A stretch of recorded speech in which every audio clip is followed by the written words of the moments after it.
Olá, como podem ver pela minha roupa, faz um bom friozinho aqui em Porto Alegre nesta noite em que eu estou gravando o vídeo. Hoje venho falar sobre um livro para aqueles que gostam de ler sobre literatura, se bem que creio que dessa vez poderá interessar a mais gente. Já faz algum tempo postei aqui no canal um vídeo sobre o livro A Ilha do Tesouro, recomendando-o para os jovens leitores. Nos comentários, uma pessoa me perguntou se a edição integral, porque era uma edição, digamos assim, adaptada, se a edição integral poderia ser compreendida pelos jovens. E eu até disse que achava que sim, dependendo da bagagem de leitura, né, do vocabulário, enfim, e acabei passando uma informação equivocada. Eu disse o seguinte, que na época em que o livro foi escrito, não tínhamos isso de literatura infantil, literatura infanto-juvenil, e que os livros eram quase todos para adultos, e que, portanto, dependeria, como eu já disse, da bagagem de leitura dos adolescentes. No entanto, o livro sobre o qual eu vou falar hoje faz com que eu revise o que eu disse, no sentido de que foi um livro escrito para adultos. Eu vou falar sobre meu primeiro livro, da autoria de Robert Louis Stevenson, esse mesmo, o autor da Ilha do Tesouro. E aqui no subtítulo nós temos a gênese de A Ilha do Tesouro. O livro ele é pequeno, como podem ver, capa dura, muito bonito, e com ilustrações que eu imagino que devam ser da Ilha do Tesouro original. Vejam, deixa eu achar mais um aqui, são muito bonitas as ilustrações. Peraí que eu estou tentando achar. Vejam só, são todas em preto e branco, são desenhos lindos. E eu achei muito interessante, porque ele nos conta como é que surgiu a ideia da Ilha do Tesouro. E quando ele diz aqui, meu primeiro livro, na verdade, não é o primeiro livro. Olhem essa ilustração, coisa mais linda.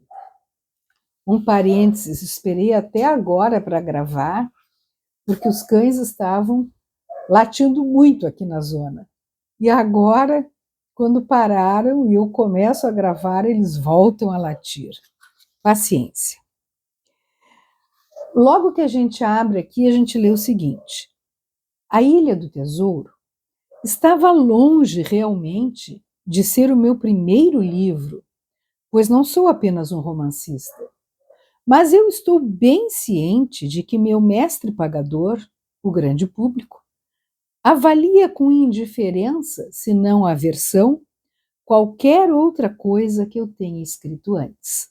Portanto, se me pedem para falar sobre o meu primeiro livro, ainda que de maneira familiar e indelével, não há dúvidas de que o que querem de fato é que eu fale sobre o meu primeiro romance. Aí, lá pelas tantas, antes de entrar no livro propriamente dito, ele vai fazer algumas reflexões sobre a escrita, e ele diz assim: qualquer um pode escrever um conto ruim, ao menos, se houver dedicação, tempo e papel empregados.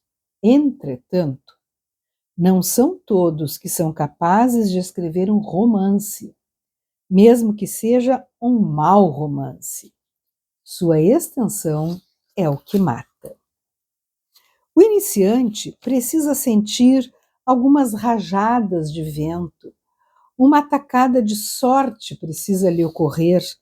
Ele deve estar em um desses momentos em que as palavras vêm e as frases equilibram-se por si mesmas, mesmo para começar. E tendo iniciado, que terrível expectativa é preciso suportar até que o livro seja concluído.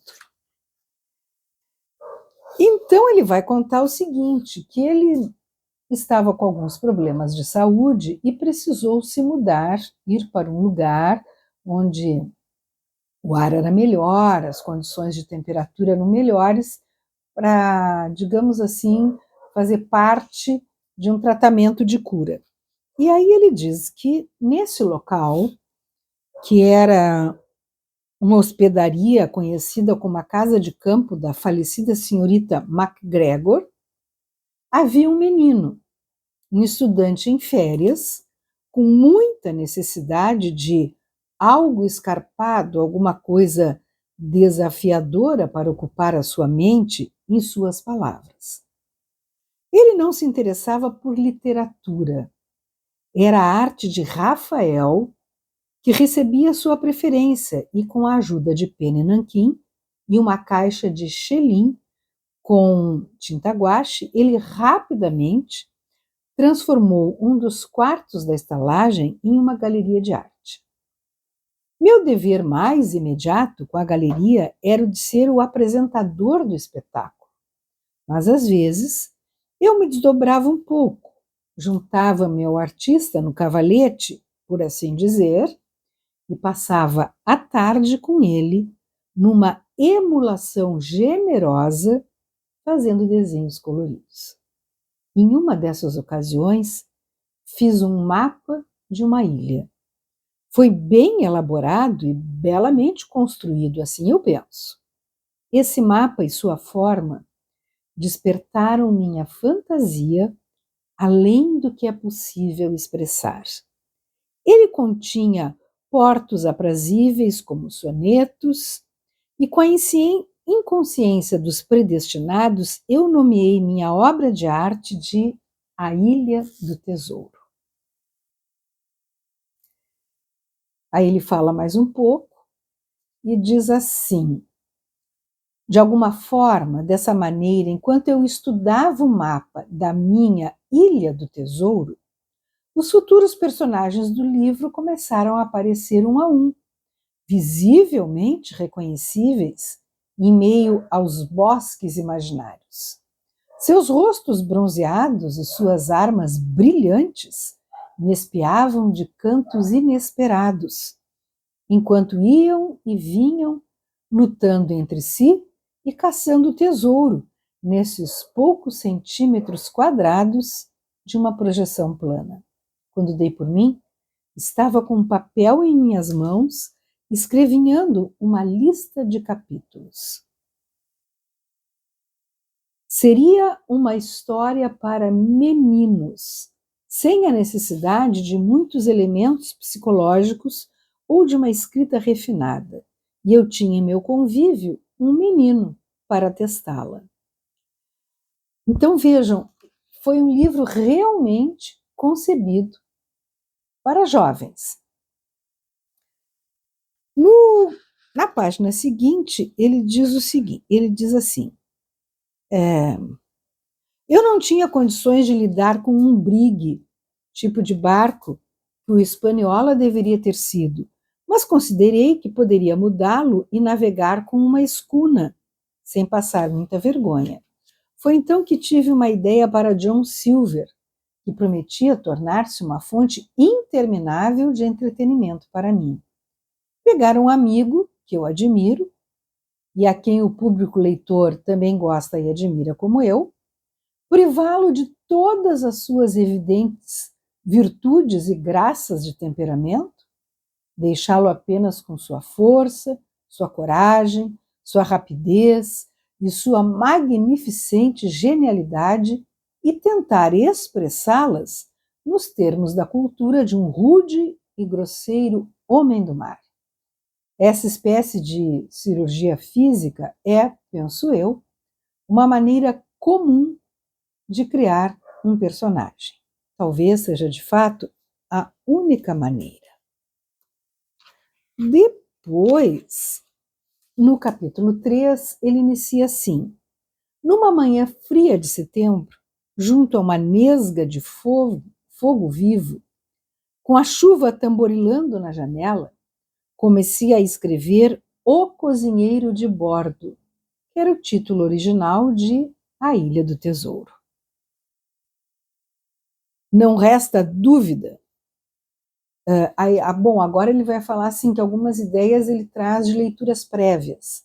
E aí ele diz assim: não resta dúvida de que o papagaio pertenceu a Robinson Crusoe, nem que o esqueleto é enviado por Poe. Não me importo. Isso são detalhes e ninharias. Ninguém pode esperar possuir um monopólio sobre esqueletos ou ter o controle sobre aves parladoras. A paliçada, disseram-me, vem de Masterman Ready. É possível, não me importo. Esses escritores úteis alcançaram a sentença do poeta. Ao partir, eles deixaram para trás pegadas nas areias do tempo, pegadas que talvez outro, e eu era o outro. Mais adiante, ele vai dizer o seguinte, muito interessante. Ele mandou o livro para publicação e aí ele nos conta assim: escrevi a trama baseado num mapa. O mapa era uma parte central do enredo. Por exemplo, chamei uma ilhota de Ilha do Esqueleto, sem saber muito bem o que eu queria dizer, buscando apenas expressar de forma direta aquele aspecto pitoresco que eu almejava. Mas foi para justificar esse nome que eu invadi a galeria de Poe e roubei a mão de Flint, que aponta com o dedo em riste. O tempo de lidar com as mudanças chegou quando decidiram republicá-lo e eu mandei o manuscrito e o mapa para os editores. As provas de impressão vieram, foram corrigidas, mas o mapa havia desaparecido. Escrevi perguntando a respeito. Responderam-me que nunca tinham recebido. Sentei-me para não cair horrorizado. Uma coisa é desenhar um mapa de forma aleatória, colocar uma localização em algum lugar desse mapa e escrever uma história a partir dali. Algo completamente diferente é examinar um livro inteiro, fazer um inventário de todas as alusões ali contidas e, com um par de compassos, dolorosamente desenhar um mapa que contenha os dados levantados. Mesmo assim, foi o que eu fiz. O mapa foi desenhado novamente no escritório de meu pai, ainda mais belo, com baleias lançando jatos e navios com velas cheias. Meu pai também contribuiu. Com o talento que ele tem para assinaturas, primorosamente forjou a assinatura do Capitão Flint e as coordenadas de navegação de Billy Bones. Mas, de alguma forma, o novo mapa nunca foi a Ilha do Tesouro para mim.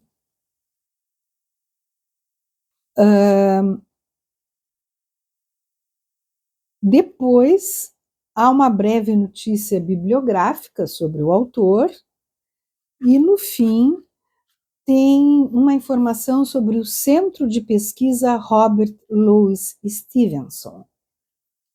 É muito interessante, até mesmo para quem nunca leu A Ilha do Tesouro, porque é um relato de um escritor sobre como surgiu o romance que ele escreveu.